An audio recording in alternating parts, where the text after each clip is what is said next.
Hi everyone, Dan Gunner from Insane Forensics. Welcome back to Tech Talk Tuesday, where every week we try to give something to help your threat hunting program. And today what we're going to dig into is a recent report put out by CYBERCOM about some IOCs. They put out IOCs. We're going to talk about how you can turn the IOCs that CYBERCOM put out into behavioral indicators that you can then hunt for. So like I said, CYBERCOM last week put out a report that had one IP address, 3 domains, 16 file hashes. And while this is a good start, unfortunately, it doesn't really get to behaviors. So this is going to be honestly really tricky to hunt with, because a primitive approach to hunting for this might be, hey, let me take the IP, let me take the 3 domains, let me take the 16 file hashes, and I'll just do basically an indicator sweep of my environment, right? The downside of this is if the attacker didn't target us with that exact instance of the malware, that specific file, then we might not miss them, right? Same with the IP, same with the binaries and domains. It has to be that exact version if you're just going for the indicator hit for it to work out. To where if you understand behaviors, if you understand, hey, what was the actual tactic or technique that was used in this, you can look for more of the artifacts, more of kind of the host or network evidence that gets you to that artifact.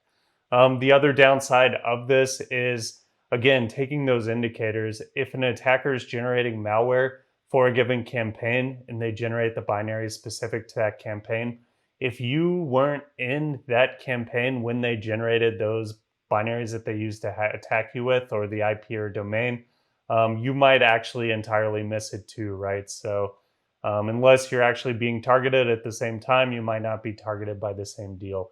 Another challenge with this is, as we talked to some of the APT groups that were tied to some of the CYBERCOM indicators, some of their operations in the past have involved, them controlling over 700 domains, 215 IP addresses, over 100 samples of malware. Even with it being 1 or 2 or 3 toolkits, you can still have 100 different hashes for that. Particularly because with their tool, sometimes they hard code in things like callback addresses, things like victim addresses. Other times it's dynamically set, right? So if they're hard coding in your infrastructure or targeting things off of your infrastructure, the IOC scan isn't going to be fruitful. Statistically, because of this variation, if you're just going with the indicator approach, if you just take the CYBERCOM report and use those indicators, it might work, but statistically, you're kind of going to be in a rough spot with that. So how do we move away from just IOCs? That's what we're going to focus on today. So we're going to take the CYBERCOM IOCs and we're really going to ask 3 questions. The first question, we want to look for malware samples that might have been tied to those IOCs previously, right? We want to know, hey, what infrastructure also was tied to this? Hey, what other known or overlapping groups also might be tied to those indicators? And what we'll find when we ask these 3 questions, we actually very quickly get away from just kind of a indicator, an IP or domain indicator search, and we gain the ability to actually be able to look for behaviors. So hopping right into it, what we're going to take is one of the IPs from the CYBERCOM report. It's specifically that 195.154.255.211. And when we drop this into VirusTotal, we actually find out that this IP was heavily used by a group called InvisiMole. And this has been an IP heavily used by InvisiMole since at least 2019. So we can quickly see that this IP address for the last 3-4 years actually ties to one specific actor in this case. And we don't know today, there's no correlation today to know, hey, is this IP still invisible? But kind of the interesting correlation off of the bat is, okay, if one of the indicators is clearly pointing me towards invisible, maybe that's where I can start generating other hunting hypotheses around behaviors, right? We started with the IP address, and now maybe we have a lead on finding some behaviors. We'll also see in there, you can see on the VirusTotal screen, you see the RC2FM. This is actually a piece of InvisiMole malware. InvisiMole, again, we'll talk about who they are. It's a group that ESET's been tracking in the next slide. But what's interesting here again is we can take one of those IP that CyberCom said to scan for and say, okay, well, what's the context of that IP historically, right? And this is where it becomes actually more interesting too, is if we look at that IP and we look at domains that were associated with that IP, right? So here you have statad.de, statad.de. This domain that was once associated with that IP address that CyberCom gave us actually ties back to an InvisiMole C2 domain, right? At one time, InvisiMole, one of their proprietary backdoors, used this as a domain. So again, you have very, very strong ties, at least at one point in time, between this IP and InvisiMole. So who is InvisiMole, right? So InvisiMole is a group that's been around since 2013, first discovered by ESET in 2018. ESET has awesome reporting for it. This is a lot of the information we're going to show here came from the ESET report that you see. The link to the report's in the bottom. So definitely check out that report if you want to read more or if you're actually going to move forward with this. But InvisiMole, they've been operating since at least 2013. ESET discovered them in 2018.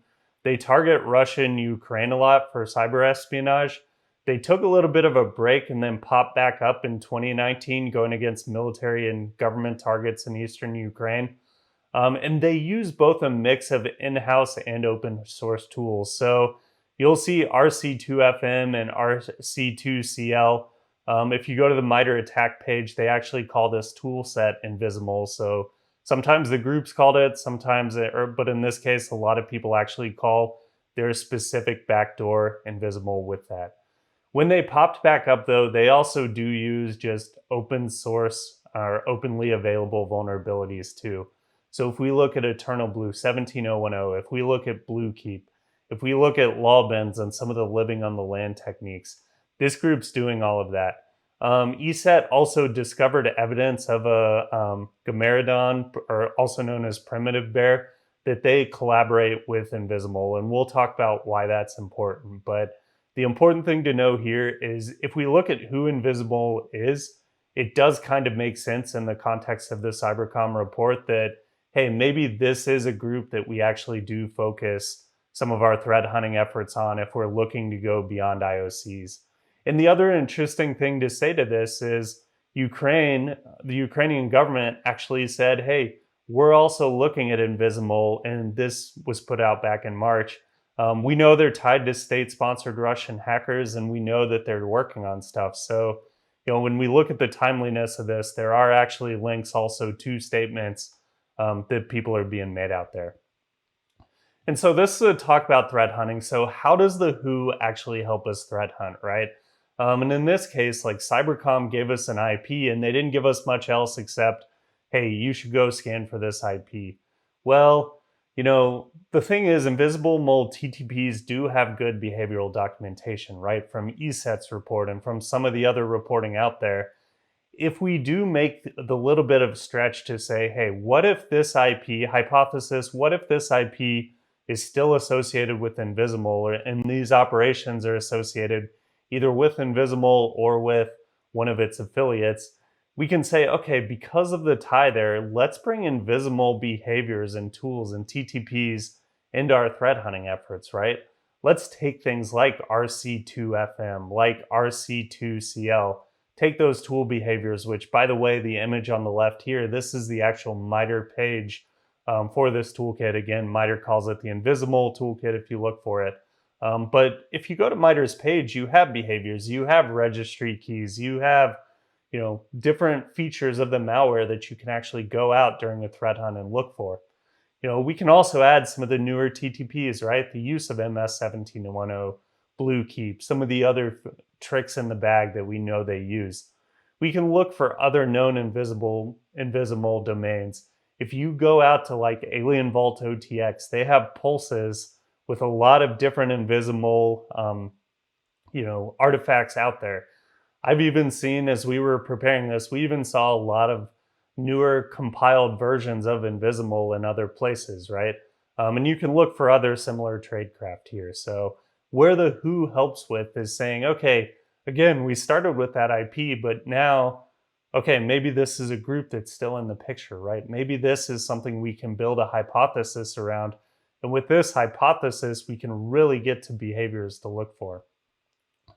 So threat hunting for that, the ESET report and the MITRE page is a goldmine for this, right? And what's really nice of those 2 pages, of those 2 resources, is you get the network C2 structure, right? So while InvisiMole, while some of the implants do actually encode or encrypt certain parts of the communication, you might still be able to see some of the C2 on the network. You might still see the registry keys getting set. You might still see the scheduled task, created or deleted. You might still see a lot of the forensic artifacts tied to that. And so the ESET report gives us a very comprehensive network and host place to start for this. And the other good thing is there's actually already YARA rules out there for InvisiMole, right? And so just with this little jump, we can actually get into using a YARA rule. So this is the Malpedia YARA rule for the RC2FM signature. The link is down at the bottom on this, but also if you want to Google for it, just do Malpedia RC2FM and you'll get to this YARA rule.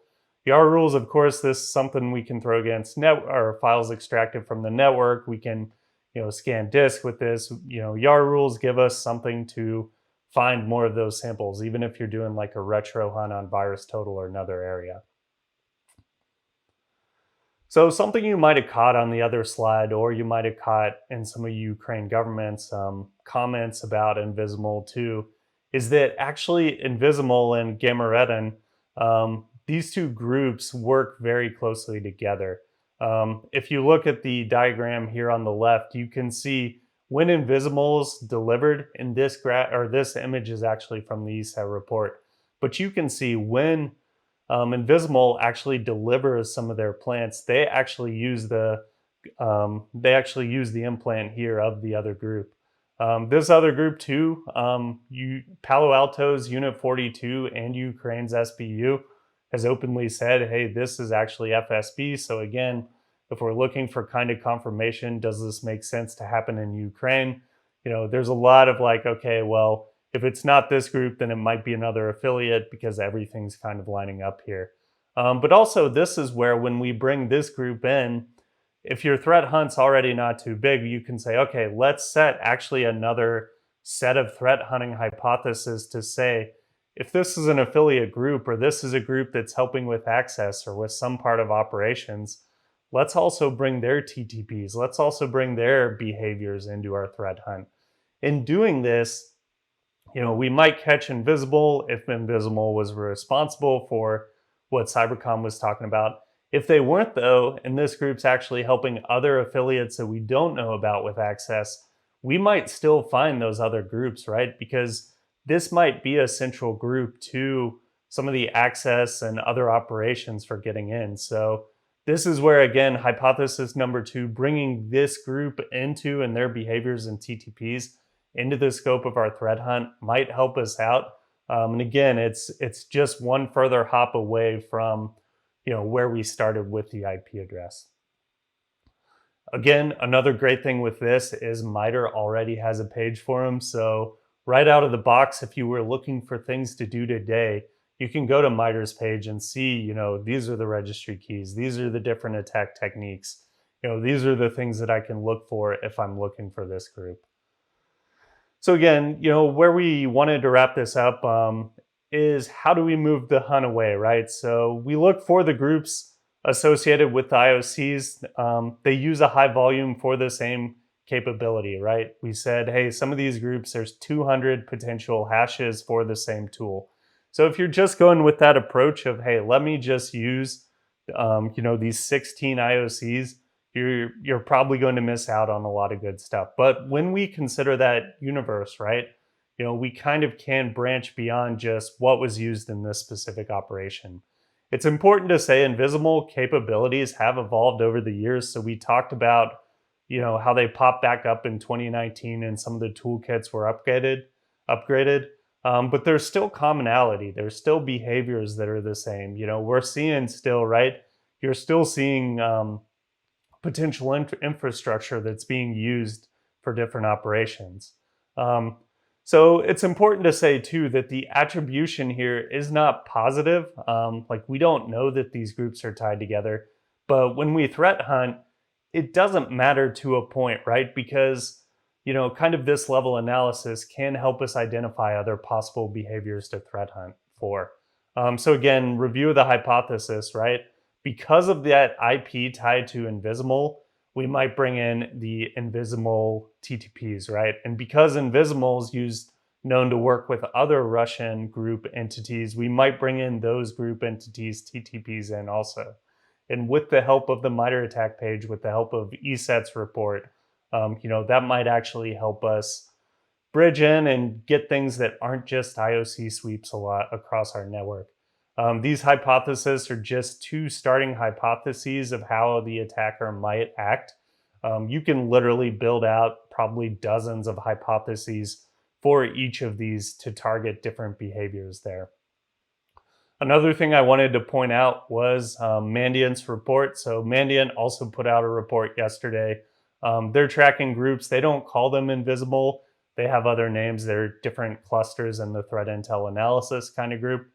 But definitely also look at Mandiant's report, because Mandiant's report also provides a lot of opportunities of things that you can do today that aren't just IOC sweeps. So thanks for joining in. The goal today was to give you kind of an overview of the CYBERCOM report, to try to help you move beyond IOCs into behaviors that we could look for, and really to get your brain going on, how can we develop hypotheses, that might catch both known or unknown groups tied to the same operation, right? Because when we take CYBERCOM's IOCs, we can see that actually there's a history with some of the IOCs that CYBERCOM gave.